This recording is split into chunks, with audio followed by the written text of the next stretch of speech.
ಕತ್ತಲೆ ಬಂದದ್ದು ನೋಡಿ ಸೂರ್ಯಾಸ್ತಂಗತನಾದ. ಜಯದ್ರಥನ ತಲೆ ತೆಗಿಲಿಲ್ಲ ಇನ್ನು ಅರ್ಜುನ.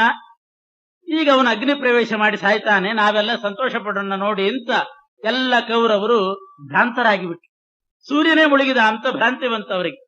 ಹೀಗೆ ಭ್ರಾಂತರಾಗಿ ಜಯದ್ರಥನನ್ನು ಮುಂದಿಟ್ಟುಕೊಂಡು ಬರ್ತಾ ಇದ್ದಾರಂತೆ.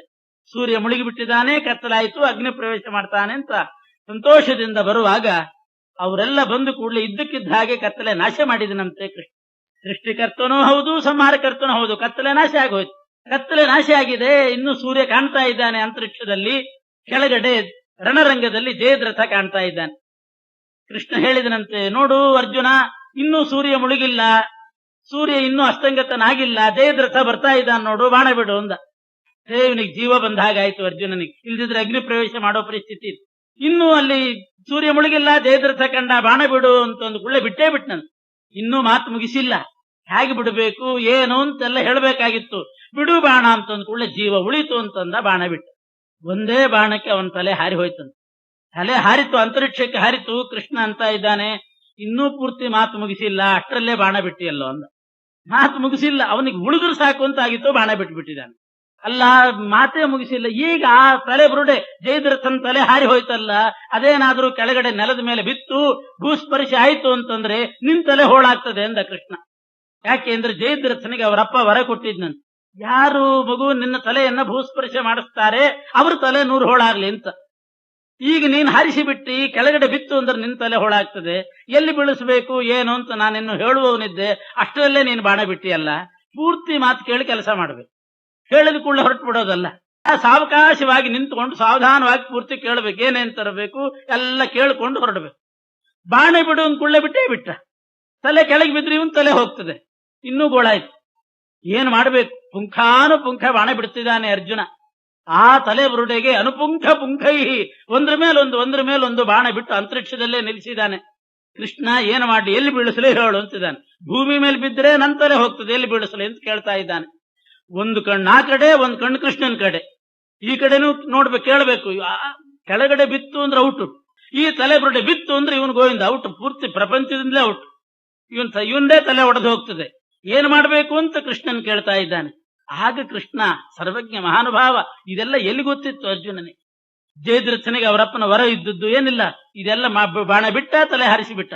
ಕೃಷ್ಣ ಹೇಳ್ತಾನೆ, ಇಂಥ ಡೈರೆಕ್ಷನ್ ನಲ್ಲಿ ಇಷ್ಟು ದೂರ ಒಂದು ಸಮುದ್ರ, ಅದರ ತೀರದಲ್ಲಿ ಅವನ ಅಪ್ಪ ಸೈಂಧವನಪ್ಪ, ಜಯದ್ರಥನಪ್ಪ ಧ್ಯಾನ ಮಾಡ್ತಾ ಕೂತಿದ್ದಾನೆ. ಆ ತಲೆ ಬುರುಡೆ ಅವನ ತೊಡೆ ಮೇಲೆ ಬೀಳ್ಬೇಕು, ಇನ್ನು ನೆಲಕ್ಕೆ ಬೀಳಬಾರ್ದು, ತೊಡೆ ಮೇಲೆ ಬೀಳಬೇಕು.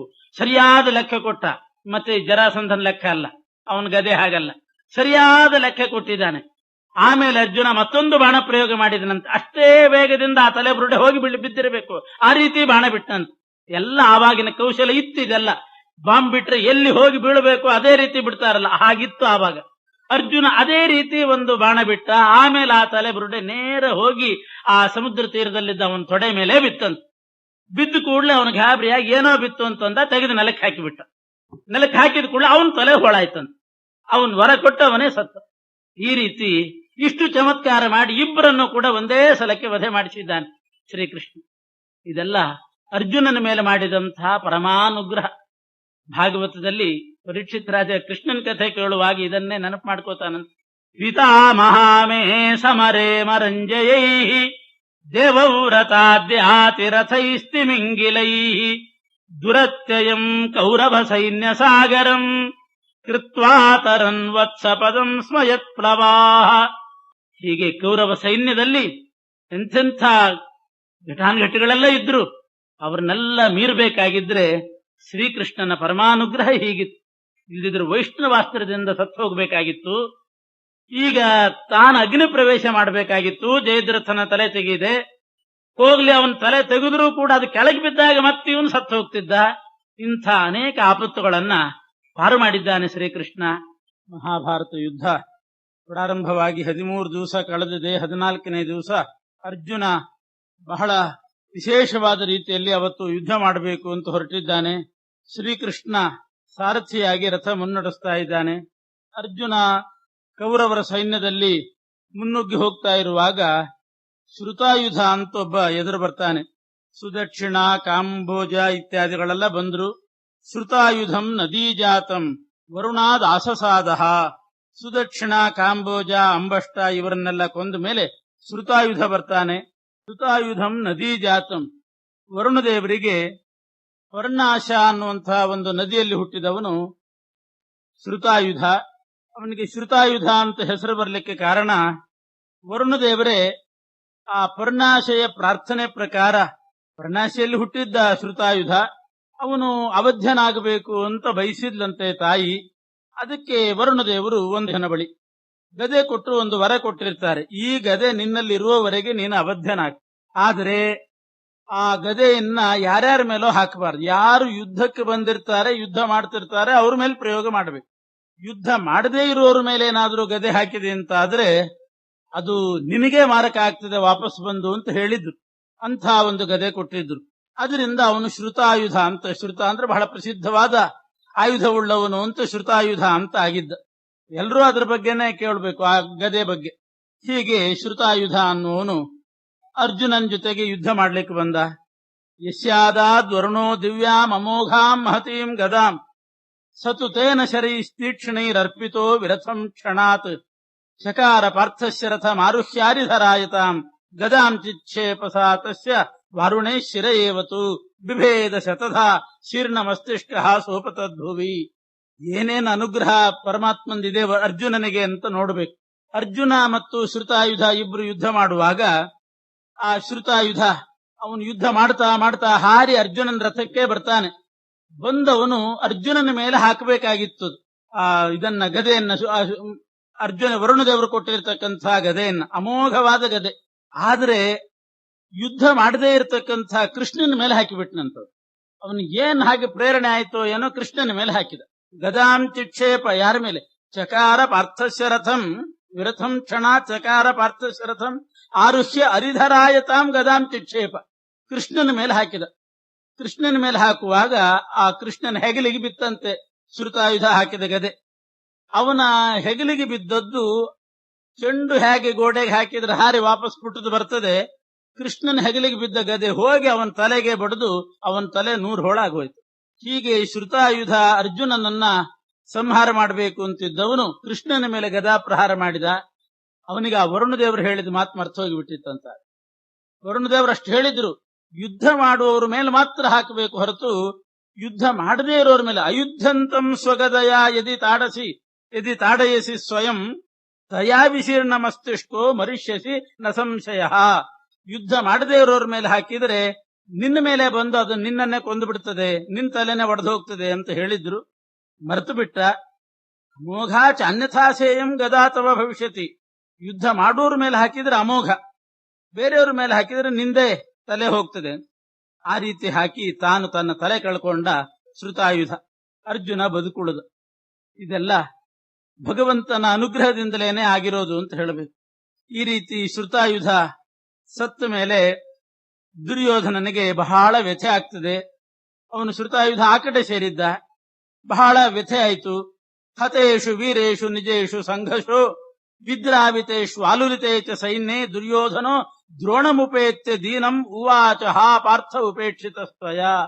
ಮತ್ತೆ ದುರ್ಯೋಧನ ದ್ರೋಣಾಚಾರ್ಯ ಹತ್ರ ಬಂದು ಹೇಳ್ತಾ ಇದ್ದಾನೆ, ಅರ್ಜುನನ್ನು ಉಪೇಕ್ಷೆ ಮಾಡಿಬಿಟ್ರಿ, ಅರ್ಜುನನ್ ನೀವು ಸುಮ್ಮನೆ ಬಿಟ್ಟು ಬಿಟ್ರಿ, ಪ್ರೀತಿಯಿಂದ ಬಿಡ್ತಾ ಇದ್ದೀರಿ, ಹೀಗೆಲ್ಲ ಅವರನ್ನ ಹೇಳಲಿಕ್ಕೆ ಶುರು ಮಾಡಿ.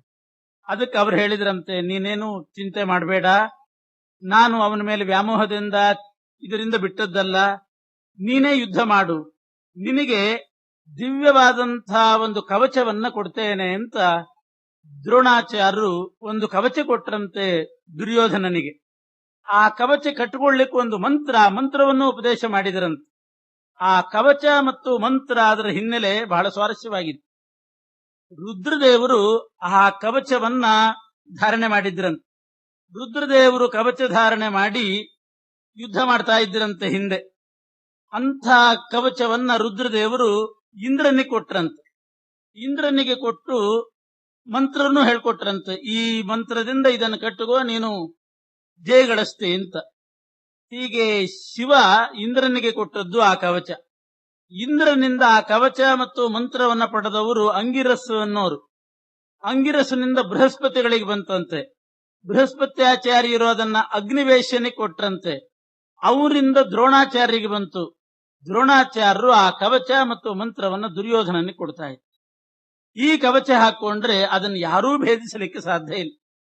ಒಂದೇ ಒಂದು ಮಾನವಾಸ್ತ್ರ ಅಂತ ಒಂದು ಅಸ್ತ್ರ ಇದೆಯಂತೆ, ಆ ಅಸ್ತ್ರದಿಂದ ಮಾತ್ರ ಆ ಕವಚವನ್ನ ಭೇದಿಸಬಹುದು. ಅಂಥ ಕವಚವನ್ನ ತೊಡಿಸಿ ಮಂತ್ರನ್ನು ಹೇಳಿಕೊಟ್ಟು ದ್ರೋಣಾಚಾರ್ಯರು ನೀನೇ ಯುದ್ಧ ಮಾಡು ಅಂತ ಕಳಿಸ್ತಾ ಇದ್ದ. ಅದನ್ನ ತೊಟ್ಟು ದುರ್ಯೋಧನ ಯುದ್ಧಕ್ಕೆ ಬಂದ. ಸಂಧೀಯಮಾನಂ ತು ಗುರು ಸುತಸ್ತಚ್ಛೇದ ಪಾರ್ಥೋಥ ಸುಯೋಧನಾಶ್ವಾನ್ ಹತ್ವಾ ತಲೆ ವಿದ್ಯತ್ ಅಥೈನ ಮುಗ್ರೈಃ ದ್ರೋಣಿಶ್ಯರೈಃ ಪಾರ್ಥಮವಾರಯದ್ಯುಧಿ. ಯಾವ್ದ್ಯಾವ್ದ್ರಿಂದಲೂ ಭೇದಿಸಲಿಕ್ಕೆ ಸಾಧ್ಯ ಇಲ್ಲ. ಮಾನವಾಸ್ತ್ರ ಅದು ಗೊತ್ತಿತ್ತಂತೆ ಅರ್ಜುನನಿಗೆ. ದುರ್ಯೋಧನ ಯುದ್ಧಕ್ಕೆ ಬಂದಾಗ ಮಾನವಾಸ್ತ್ರವನ್ನ ಪ್ರಯೋಗ ಮಾಡಿ ಆ ಕವಚ ಭೇದಿಸೋಣ ಅಂತ ಹೊರಟ ಅರ್ಜುನ, ಅಷ್ಟರಲ್ಲೇ ಅಶ್ವತ್ಥಾಮಾಚಾರ್ಯರು ಬಂದು ಆ ಅಸ್ತ್ರವನ್ನೇ ಭೇದಿಸಿ ಬಿಟ್ರನು.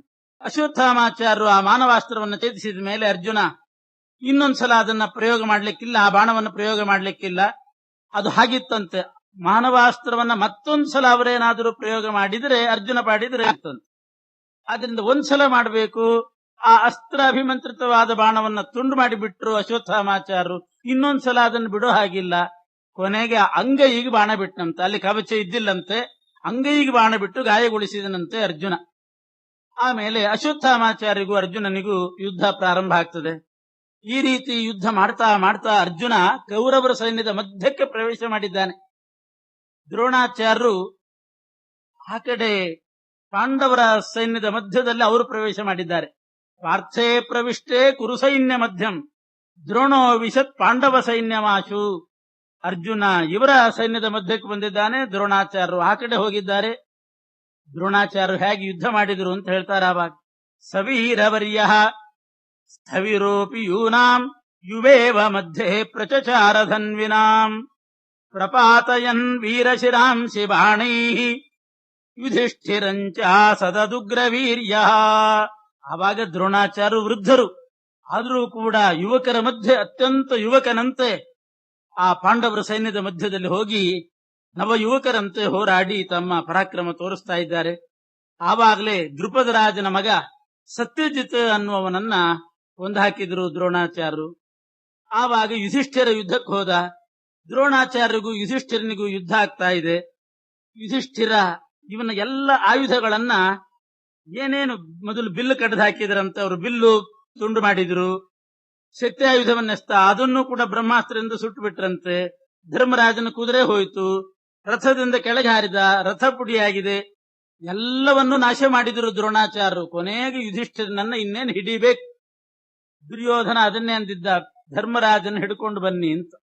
ಇನ್ನೇನು ಹಿಡಿತಾರೆ ಅನ್ನೋ ಪ್ರಸಂಗ ಬಂದಾಗ 2 ಕೈ ಎತ್ತಿ ನಿಂತಂತೆ ಧರ್ಮರಾಜ. ಯುದ್ಧದಲ್ಲಿ ಅದೊಂದು ಕ್ರಮ ಇದೆ ಅಂತ. ಎಲ್ಲ ಕಳ್ಕೊಂಡು 2 ಕೈ ಮೇಲಕ್ಕೆ ಎತ್ತಿ ಬಿಟ್ರೆ ಅವನನ್ನು ಮತ್ತೆ ಹಿಡಿಲಿಕ್ಕಿಲ್ಲ ಅಂತ. ಆ ರೀತಿ 2 ಕೈ ಎತ್ತಿ ನಿಂತರೂ ಕೂಡ, ಊರ್ಧ್ವಬಾಹುವಾಗಿ ನಿಂತರೂ ಕೂಡ ಮತ್ತೆ ಹಿಡಿಬೇಕು ಅಂತಲೇ ಬಂದಿದ್ದಾರೆ. ಸಶಕ್ತಿತಸ್ತೇನ ವಿಧಾಯ ಸಂಗರಂ ನಿರಾಯುಧ ಯಶ್ವರಥ ಕೃತಃ ಕ್ಷಣಾತ್ ಸ ಊರ್ಧ್ವಬಾಹು ಭುವಿ ಸಂಸ್ಥಿತೋಪಿ. 2 ಕೈ ಎತ್ತಿ ಮೇಲೆ ನೆಲದ ಮೇಲೆ ನಿಂತಿದ್ದಾನೆ ಎಲ್ಲ ಕಳ್ಕೊಂಡು ಧರ್ಮರಾಜ. ಆದರೂ ಗ್ರಹೀತು ಮಾಜೌ ಗುರುಣಾಭಿಪನ್ನ. ದ್ರೋಣಾಚಾರ್ಯ ಇವನನ್ನು ಹಿಡ್ಕೊಂಡು ಹೋಗೋಣ ಅಂತಲೇ ಬಂದ್ರಂತೆ. ಅಷ್ಟೊತ್ತಿಗೆ ಮಾದ್ರಿ ಸುತಸ್ಯಾವರಜಸ್ಯ ಯಾನಂ ಆರುಹ್ಯ ಬೇಗಾದಪಜಗ್ಮಿವಾಂಸ್ತತಃ. ಕೂಡ್ಲೆ ಸಹದೇವನ್ ರಥ ಇತ್ತಂತಲ್ಲಿ ಸಹದೇವನ್ ರಥ ಏರಿ ಧರ್ಮರಾಜ ಪಲಾಯನ ಮಾಡಿಬಿಡ್ತಾನೆ. ದ್ರೋಣಾಚಾರ್ಯರಿಗೆ ಹಿಡ್ಕೊಂಡು ಹೋಗ್ತಾರೆ ಅಂತ ದೂರ ಓಡಿ ಹೋದ. ಆಮೇಲೆ ಬೇರೆ ಬೇರೆಯವರೆಲ್ಲ ಅವನನ್ನು ದ್ರೋಣಾಚಾರ್ಯನ ಎದುರಿಸ್ತಾರೆ. ಅದೇ ಸಂದರ್ಭದಲ್ಲಿ ಭೀಮನಿಗೂ ಅಲಂಬುಸ ಅನ್ನೋ ಒಬ್ಬ ರಾಕ್ಷಸ, ಅವನಿಗೂ ಯುದ್ಧ ಆಗ್ತದೆ. ಅಲಂಬುಸ ರಾಕ್ಷಸ ಭೀಮನ ಜೊತೆಗೆ ಯುದ್ಧ ಮಾಡುವಾಗ ಅದೃಶ್ಯನಾಗಿ ಬಿಟ್ಟನಂತೆ. ಮಾಯೆಯಿಂದ ಅದೃಶ್ಯನಾಗಿ ಅಂತರಿಕ್ಷದಲ್ಲಿ ನಿಂತುಕೊಂಡು ಯುದ್ಧ ಮಾಡುತ್ತಿದ್ದಾನೆ. ಆವಾಗ ಈ ಮಾಯಾ ಯುದ್ಧ ಮಾಡುವಾಗ ಅವನನ್ನ ಎದುರಿಸಬೇಕು ಭೀಮಸೇನ ದೇವರು. ಅಲಂಬುಸ ಅದೃಶ್ಯನಾಗಿ ಯುದ್ಧ ಮಾಡುವಾಗ ಶ್ರೀಕೃಷ್ಣ ಆಜ್ಞೆ ಮಾಡಿದ್ದ ಭೀಮಸೇನ ದೇವರಿಗೆ. ಪರಮಾತ್ಮನ ಆಜ್ಞೆ. ಇವರು ಎಂದೂ ಅಸ್ತ್ರ ಯುದ್ಧವನ್ನ ಮಾಡಿದವರಲ್ಲ ಭೀಮಸೇನ ದೇವರು. ಅಸ್ತ್ರ ಯುದ್ಧ ಮಾಡೋದು ಅಂತಂದ್ರೆ ಅದೊಂದು ರೀತಿ ಕಾಮ್ಯ ಕರ್ಮ ಮಾಡಿದ ಹಾಗೆ. ನಿಷ್ಕಾಮ ಕರ್ಮದಲ್ಲಿ ಮಾತ್ರ ರತರಾಗಿರತಕ್ಕಂತಹ ಭೀಮಸೇನ ದೇವರು ಅಸ್ತ್ರ ಯುದ್ಧವನ್ನು ಮಾಡುವವರಲ್ಲ. ಆದ್ರೆ ಎಲ್ಲಾ ಅಸ್ತ್ರ ಮಂತ್ರಗಳು ಅವರಿಗೆ ಗೊತ್ತಿದೆ. ಜಾನನ್ ಪ್ರತಿಭಯ ಭೀಮಃ ಅಂತ ಬೇಕಾದಷ್ಟು ಪ್ರತಿಭಾಬಲದಿಂದ ಎಲ್ಲವನ್ನೂ ತಿಳಿದಿದ್ದಾರೆ. ಆದ್ರೆ ಒಮ್ಮೆಯೂ ಅಸ್ತ್ರಯುದ್ಧ ಮಾಡಿದವರಲ್ಲ. ಆದ್ರೆ ಅದೃಶ್ಯೋ ಅಲಂಬುಸೋ ಭಗ್ನಃ ಅಂತ ಮೊದಲೇ ಹೇಳಿದ್ದಾರೆ.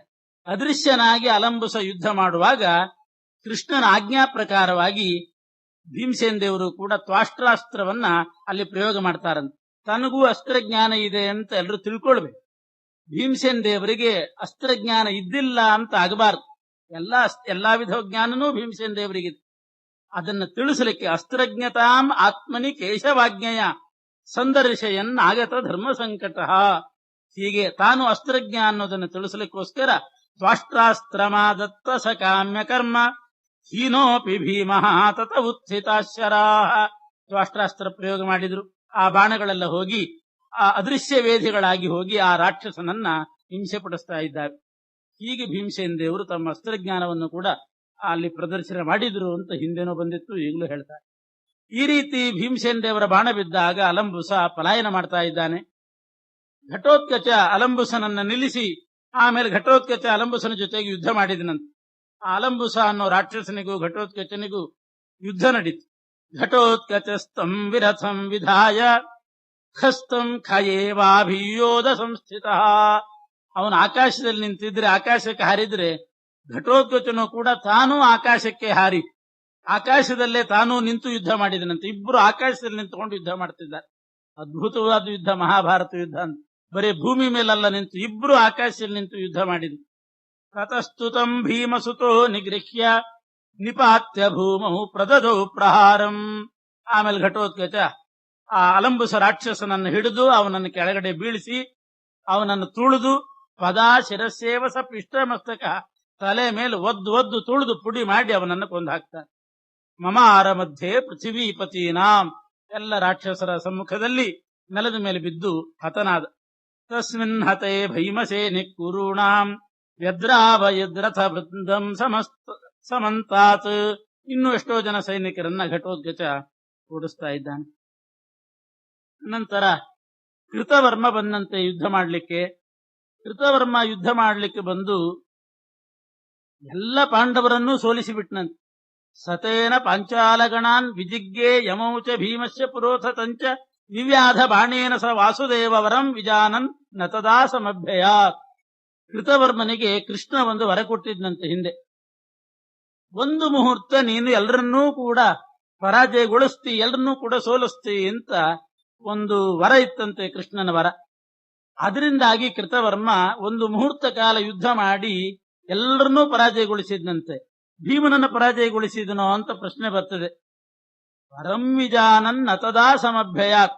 ಭೀಮಸೇನ ದೇವರು ಮಾತ್ರ ಕೃತವರ್ಮನನ್ನ ಬಲವಾಗಿ ಎದುರಿಸಲಿಲ್ಲ. ಕೃಷ್ಣ ವರ ಕೊಟ್ಟಿದ್ದಾನೆ, ಅದಕ್ಕೆ ಮಾನ್ಯತೆ ಕೊಡಬೇಕು ಅಂತ ಅವನ ಬಾಣದಿಂದ ಮೂರ್ಛೆ ಪಟ್ಟವನ ಹಾಗೆ ಸುಮ್ಮನೆ ನಿಂತನಂತೆ ಭೀಮ. ನಟನೆ ಮಾಡಿ ನಿಂತು ತಾನು ಸೋತ ಹಾಗೆ ನಟನೆ ಮಾಡಿದ ಹೊರತು ತಾನೇನು ಸೋಲಿಲ್ಲ. ಭೀಮಸೇನ ದೇವರು ಸೋಲಿಲ್ಲ ಅಂದ್ರೆ ಕೃಷ್ಣನ ವರಕ್ಕೆ ಹಾಗೆ ಅರ್ಥ, ಭೀಮನನ್ನು ಬಿಟ್ಟು ಅಂತಲೇ ಅರ್ಥ. ಆದ್ರೆ ಹೇಳುವಾಗ ಎಲ್ಲರನ್ನೂ ಸೋಲಿಸ್ತೀನಿ ಅಂತ ಅಂದಿದ್ರು. ಕೃಷ್ಣ ಅಂದಿದ್ದ, ಅದಕ್ಕೆ ಬೆಲೆ ಕೊಡಬೇಕು ಅಂತ ಭೀಮ ಮೂರ್ಛಿತನಂತೆ ನಿಂತಿದ್ದಂತೆ. ಭೀಮಸೇನ ದೇವರಿಗೂ ಕೃಷ್ಣನಿಗೂ ಇರೋ ಬಾಂಧವ್ಯ ಅಂತಹದ್ದು, ಕೃಷ್ಣನ ಮೇಲೆ ಭೀಮಸೇನ ದೇವರಿಗಿರೋ ಭಕ್ತಿ ಅಂತಹದ್ದು. ವರ ಕೊಟ್ಟಿದ್ದಾನೆ, ಕೃಷ್ಣನ ವರ, ಅದು ಸತ್ಯ ಆಗಬೇಕು ಅಂತ ಆ ರೀತಿ ನಟನೆ ಮಾಡಿದ್ರು.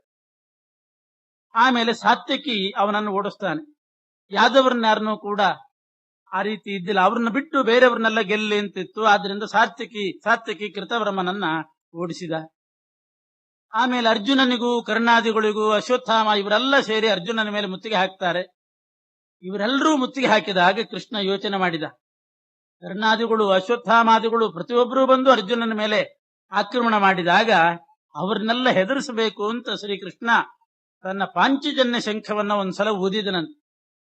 ಪಾಂಚಜನ್ಯ ಶಂಖ ಊದಿದರೆ ಸ ಪಾಂಚಜನ್ಯ ಅಚ್ಯುತ ವಕ್ತ್ರ ವಾಯುನ ಭೃಶಂ ಸುಪೂರ್ಣ ಧರನಿಸೃತ ಧ್ವನಿ ಜಗದ್ವಿರಿಂಚೇಶ ಸುರೇಂದ್ರ ಪೂರ್ವಕಂ ಪ್ರಕಂಪಯಾಮಾಸ ಯುಗಾತ್ಯಯೇ ಯಥಾ. ಆ ಪಾಂಚಜನ್ಯದ ಧ್ವನಿ ಹೇಗಿತ್ತು ಅಂತಂದ್ರೆ, ಒಂದು ಸಲ ಆ ಶಂಖದಿಂದ ಧ್ವನಿ ಬಂತು ಅಂತಂದ್ರೆ ಬ್ರಹ್ಮ ರುದ್ರ ಇಂದ್ರಾದಿ ಸಮಸ್ತ ಪ್ರಪಂಚವನ್ನೇ ಅಲಗಾಡಿಸ್ತಕ್ಕಂಥ ಧ್ವನಿ ಅಂತ. ಪಾಂಚಜನ್ಯ ಶಂಖ ಅಂದ್ರೆ ಅಂಥದ್ದಲ್ಲ. ಆ ರೀತಿ ಪಾಂಚಜನ್ಯ ಶಂಖದ ಧ್ವನಿ ಮಾಡಿದನಂತೆ ಶ್ರೀಕೃಷ್ಣ. ಅದನ್ನು ಊದಿಬಿಟ್ಟ. ಅದರ ಘೋಷದಿಂದ ಎಲ್ಲರೂ ಕೂಡ ನಡಿಗೆ ಹೋಗ್ಬೇಕು. ಗಾಂಡೀವ ಘೋಷೇಚ ತದಾಭಿಭೂತೆ, ಗಾಂಡೀವ ಧನುಸ್ಸನ್ನು ಹಿಡ್ಕೊಂಡು ಆ ಹಗ್ಗ ಎಳೆದಾಗ ಠೇಂಕಾರ ಧ್ವನಿ ಬರ್ತಿತ್ತಂತೆ. ಅದು ಭಾರಿ ಧ್ವನಿ ಗಾಂಡೀವದ ಧ್ವನಿ ಅಂದ್ರೆ. ಆದರೆ ಕೃಷ್ಣ ಪಾಂಚಜನ್ಯ ಶಂಖ ಊದಿದಾಗ ಆ ಗಾಂಡೀವದ ಧ್ವನಿಯೂ ಅಡಿಗೆ ಹೋಯ್ತಂತೆ ಅದರೊಳಗೆ. ಅಂಥ ಧ್ವನಿ ಅದೆಲ್ಲ ಶತ್ರುಗಳಿಗೆ ಭಯ ಉಂಟಾಗಿ ಅವರು ಆತ್ಮವಿಶ್ವಾಸವನ್ನ ಕಳ್ಕೊಳ್ಬೇಕು. ಒಂದು ಸಲ ಎದೆ ಧಸ್ ಅಂದ್ರೆ ಹೋಗಿಬಿಡ್ತದೆ, ಶಕ್ತಿ ಹೋಗೇ ಬಿಡ್ತದೆ. ಆ ರೀತಿ ಆಗಲಿ ಅಂತ ಶ್ರೀಕೃಷ್ಣ ಪಾಂಚಜನ್ಯ ಧ್ವನಿ ಮಾಡಿದ. ಗಾಂಡೀವ ಧ್ವನಿ ನಿಂತು ಹೋಯಿತು, ಪಾಂಚಜನ್ಯ ಧ್ವನಿ ಕೇಳಿಸ್ತಾ ಇದೆ. ಯುಧಿಷ್ಠಿರ ಅಂತೂ ಪಲಾಯನ ಮಾಡಿದ್ನಲ್ಲ, ಸ್ವಲ್ಪ ದೂರ ಹೋಗಿಬಿಟ್ಟಿದ್ದ. ಯುಧಿಷ್ಠಿರೋ ಭೀತಸ್ತದೇತ್ಯ ಶೈನೇಯ ಮೂಚೆ ಪರಸೈನ್ಯಮಗ್ನೆ ಪಾರ್ಥೆ ಸ್ವಯಂ ಯುಧ್ಯತಿ ಕೇಶವಸ್ಮ ನ ಶ್ರೂಯತೆ ಗಾಂಡಿವಸ್ಯಾದ್ಯ ಘೋಷಃ ಸಂಶ್ರೂಯತೆ ಪಾಂಚಜನ್ಯಸ್ಯ ಘೋಷಃ ತದ್ಯಾಹಿ ಜಾನೀಹಿ ತಮದ್ಯ ಪಾರ್ಥಂ ಯದಿ ಸ್ಮ ಜೀವತ್ಯಸಹಾಯ ಏಷಃ. ಇವನು ಧರ್ಮರಾಜ ಸಾತ್ವಿಕಿಯನ್ನ ಕರೆದು ಹೇಳ್ತಾ ಇದ್ದಾನಂತೆ, ಸಾತ್ವಿಕಿ, ಗಾಂಡೀವದ ಧ್ವನಿ ಕೇಳಿಸ್ತಾ ಇಲ್ಲ, ಪಾಂಚಜನ್ಯ ಧ್ವನಿ ಕೇಳ್ತಾ ಇದೆ ಕೃಷ್ಣನ ಶಂಖದ್ದು. ಏನಾಗಿದೆ ಅರ್ಜುನನಿಗೆ ನೋಡು ಸ್ವಲ್ಪ, ಅರ್ಜುನ ಬದುಕಿದಾನೋ ಇಲ್ಲವೋ?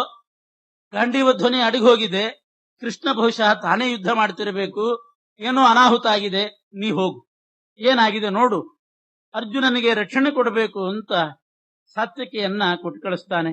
ಧರ್ಮರಾಜ ಸಾತ್ವಿಕಿಯನ್ನು ಕಳಿಸಿದಾಗ ಸಾತ್ವಿಕಿ, ಅವನಿಗೂ ಸ್ವಲ್ಪ ಭಯ ಆಯ್ತು, ಏನಾದ್ರೂ ಆಗಿದೆಯೋ ಏನೋ, ಅರ್ಜುನ ಏನೋ ಆಗಿದೆ, ಆಗಿಲ್ದೇ ಇರ್ಲಿ, ಏನೂ ಆಗಿರಬಾರದು ಅಂತ ಹೇಳಿ ಬ್ರಾಹ್ಮಣರಿಗೆಲ್ಲ 1,000 ಬ್ರಾಹ್ಮಣರಿಗೆ ಬಂಗಾರದ ನಾಣ್ಯ ದಕ್ಷಿಣೆ ಕೊಟ್ಟನಂತೆ. ಅರ್ಜುನನಿಗೆ ಏನಾಗಿದೆ ನೋಡೋಣ ಅಂತ ಹೋಗುವಾಗ ಬ್ರಾಹ್ಮಣರ ಆಶೀರ್ವಾದ ಇರಬೇಕು, ಬ್ರಾಹ್ಮಣರ ಅನುಗ್ರಹ ಇದ್ರೆ ಎಲ್ಲ ಆಗ್ತದೆ ಅಂತ ಹೇಳಿ ಬ್ರಾಹ್ಮಣರಿಗೆಲ್ಲ ಬಂಗಾರದ ನಾಣ್ಯಗಳನ್ನ ದಕ್ಷಿಣೆ ಕೊಟ್ಟು ಅವರ ಆಶೀರ್ವಾದ ಪಡೆದು ಆಮೇಲೆ ರಥ ಏರಿ ಹೊರಟಿದ್ದಾನೆ. ಸಾತ್ವಿಕಿ ಪ್ರಯಾಣ ಮಾಡಿದ. ಸೈನ್ಯದ ಒಳಗೆ ನುಗ್ಗಬೇಕಲ್ಲ, ಭೀಮಸೇನ ದೇವರ ಸಹಾಯದಿಂದ ಸೈನ್ಯದ ಒಳಗೆ ನುಗ್ಗಿದನಂತೆ.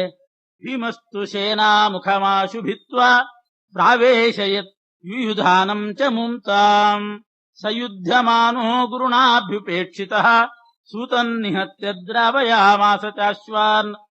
ದ್ರೋಣಾಚಾರ್ಯರು ಕೂಡ ಬಿಟ್ರು. ಆಮೇಲೆ ಭೀಮಸೇನ ಸೈನ್ಯದ ಇದನ್ನು ಭೇದಿಸಿ, ದ್ವಾರವನ್ನು ಭೇದಿಸಿ ಒಳಗಡೆ ನುಗ್ಗಿಸಿದ. ಸಾತ್ಯಕ್ಕೆ ಒಳಗೆ ಹೋಗ್ತಾ ಇದ್ದ. ಮತ್ತು ಬ್ರಾಹ್ಮಣರ ಆಶೀರ್ವಾದ, ಕೃಷ್ಣನ ವರ, ಇದರಿಂದ ವಿಶೇಷ ಬಲ ಬಂದಿತ್ತಂತೆ ಸಾತ್ವಿಕಿಗೆ. ಬ್ರಾಹ್ಮಣರಷ್ಟು ಆಶೀರ್ವಾದ ಪಡೆದು ಹೋಗಿದ್ನಲ್ಲ, ಕೃಷ್ಣನು ಕೂಡ ಒಂದು ವರ ಕೊಟ್ಟಿದ್ದಂತೆ ಸಾತ್ವಿಕಿಗೆ, ನೀನು ಅರ್ಜುನನಿಗೆ ಸಹಾಯ ಮಾಡ್ಲಿಕ್ಕೆ ಹೋದಾಗ ನಿನಗೆ ಬಲವೃದ್ಧಿ ಆಗ್ತದೆ ಅಂತ. ಹಾಗಿದೆ ನೋಡಿ ವರ. ಇಂಥ ಸಜ್ಜನರಿಗೆ ಸಹಾಯ ಮಾಡ್ರಿ, ನಿಮಗೆ ಬಲವೃದ್ಧಿ ಆಗ್ತದೆ ಅಂತ. ಅರ್ಜುನನಿಗೆ ಸಹಾಯ ಮಾಡಿದಾಗ ಬಲವೃದ್ಧಿ ಆಗಲಿ ಅಂತ ವರ ಇತ್ತು. ಬಲಂ ವಿವೃದ್ಧಂಚ ತದಾಸ್ಯ ಸಾತ್ವಿಕೇ ವಿಪ್ರಾಶೀರ್ಭಿ ಕೃಷ್ಣವರಾದಪಿ ಸ್ಮ. ಆ ದಿವಸಕ್ಕೆ ಈ ವರ ಇತ್ತು, ಅದರಿಂದ ಬೇಕಾದಷ್ಟು ಬಲಶಾಲಿಯಾಗಿ ತಥೋ ವಿವೃದ್ಧೋರು ಬಲಾತ್ ಸ ಸಾತ್ವಿಕಿ ಸಂಸ್ಥಾಪ್ಯ ಭೀಮಂ. ಭೀಮನ್ನ ಅಲ್ಲೇ ನಿಲ್ಲಿಸಿ, ನೀನ್ ಇಲ್ಲಿದ್ಬಿಡು, ನಾನು ಹೋಗಿ ಯುದ್ಧ ಮಾಡ್ತೇನೆ ಅಂತ ಹೇಳಿ ಭೀಮನ್ನ ಅಲ್ಲೇ ನಿಲ್ಲಿಸಿ, ಸೇನಾಮುಖದಲ್ಲಿ ನಿಲ್ಲಿಸಿ ತಾನೊಬ್ಬ ಒಳಗೆ ನುಗ್ಗಿ ಯುದ್ಧ ಮಾಡ್ತಾ ಇದ್ದಾನೆ. ಯುದ್ಧ ಮಾಡುವಾಗ ಭೂರಿಶ್ರವ ಬಂದ. ಸಾತ್ವಿಕಿಗೂ ಭೂರಿಶ್ರವನಿಗೂ ಬಹಳ ಘೋರವಾದ ಯುದ್ಧ ನಡೀತು. ಬೇರೆ ಬೇರೆಯವರೆಲ್ಲ ಇದ್ರಂತೆ, ಅವರೆಲ್ಲ ಕಲ್ಲಿನ ಮಳೆ ಸುರಿಸ್ತಾ ಇದ್ರಂತೆ, ಕಲ್ಲೆಸಿತ್ತಿದ್ರು, ಎಲ್ಲವನ್ನೂ ತಡ್ಕೊಂಡು ಹೋಗಿ ಯುದ್ಧ ಮಾಡ್ತಾ ಭೂರಿಶ್ರವ ಬಂದಾಗ ಅವರಿಗಿಬ್ಬರಿಗೂ ಯುದ್ಧ ನಡೀತು. ಆ ಭೂರಿಶ್ರವ ಮಾತ್ರ ಸ ಸೌಮದತ್ತಿ ಭುವಿ ಸಾತ್ವಿಕಿಂ ರಣೆ ನಿಪಾತ್ಯ ಕೇಶೇಶು ಚ ಸಂಪ್ರಗೃಹ್ಯ ಪದಾಸ್ಯ ವಕ್ಷಸ್ಯ ಅಧಿರುಹ್ಯ ಖಡ್ಗಂ ಉದಗ್ರಹೀದ್ ಆಶು ಶಿರೋಪಹರ್ತುಂ. ಸಾತ್ವಿಕಿಯನ್ನ ಕೆಡವಿ ಬಿಟ್ಟ ಭೂರಿಶ್ರವ.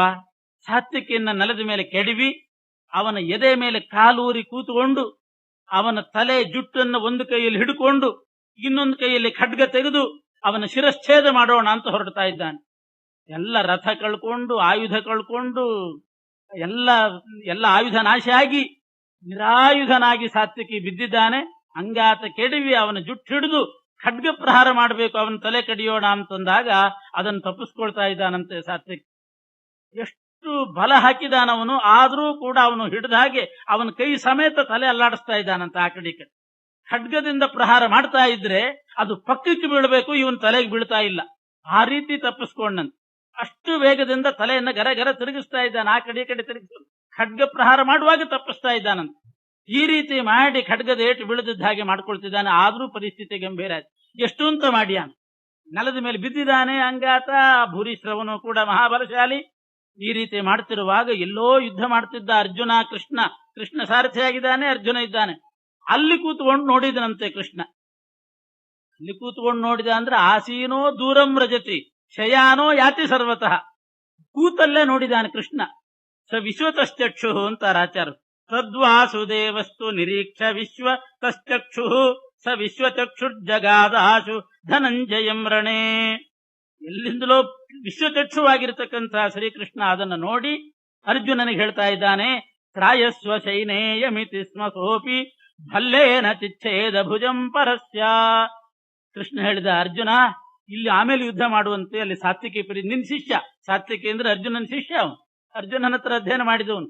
ಆದ್ರಿಂದ ನಿನ್ನ ಶಿಷ್ಯನ ಪರಿಸ್ಥಿತಿ ಏನಾಗಿದೆ ನೋಡು ಅಂತಂದು ಕೂಡಲೇ ಅರ್ಜುನ ಅಲ್ಲಿಂದಲೇ ಭಲ್ಲ ಅನ್ನುವಂತಹ ಒಂದು ಆಯುಧವನ್ನ ಅವನ ತೋಳಿನ ಮೇಲೆ ಎಸ್ತನಂತೆ. ಖಡ್ಗ ಹಿಡ್ಕೊಂಡು ಶಿರಚ್ಛೇದ ಮಾಡಬೇಕು ಅಂತಿರುವಾಗ ಅವನ ತೋಳಿನ ಮೇಲೆ ಬಿಸಾಡಿದ. ಆ ಭುಜವೇ ಛೇದ ಆಗೋಯ್ತು. ಇನ್ನೇನ್ ಮಾಡ್ತಾನೆ? ತಿರುಗಿ ನೋಡ್ತಾನೆ, ಇನ್ನೇನು ಸಾತ್ವಿಕೆಯನ್ನು ವಧೆ ಮಾಡಬೇಕು ಅಂತಿದ್ದಾಗ ಕೈಯೇ ತುಂಡಾಗಿ ಹೋಯ್ತು ಭೂರಿಶ್ರವಂದು. ಕೃಷ್ಣ ಮಾಡಿದಂತಹ ಅನುಗ್ರಹ ಇವೆಲ್ಲ. ಯಾವಾಗ ಭುಜ ತುಂಡಾಯ್ತು, ಸತೇನ ಚೋತ್ಕೃತ ಸ ಖಡ್ಗ ಬಾಹು, ಖಡ್ಗ ಸಮೇತವಾದ ಬಾಹು ತುಂಡಾಗಿ ಕೆಳಗೆ ಬಿತ್ತು. ವಿನಿಂದ ಪಾರ್ಥಂ ನಿಶಸಾದ ಭೂಮವು ಪ್ರಾಯೋಪವಿಷ್ಟ ಶರಸಂಸ್ತರೇ ಹರಿಂ ಧ್ಯಾಯನ್ ವಿನಿಂದನ್ ಅಸುರ ಪ್ರವೇಶಾತ್.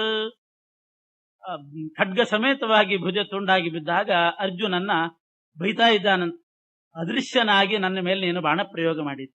ಸಾತ್ವಿಕಿ ಜೊತೆಗೆ ನಾನು ಯುದ್ಧ ಮಾಡುವಾಗ ನೀನು ಅದೃಶ್ಯನಾಗಿ ನನ್ನ ಮೇಲೆ ಆಯುಧ ಪ್ರಯೋಗ ಮಾಡೋದು ಅಂತಂದ್ರೆ ಇದು ಅಧರ್ಮ.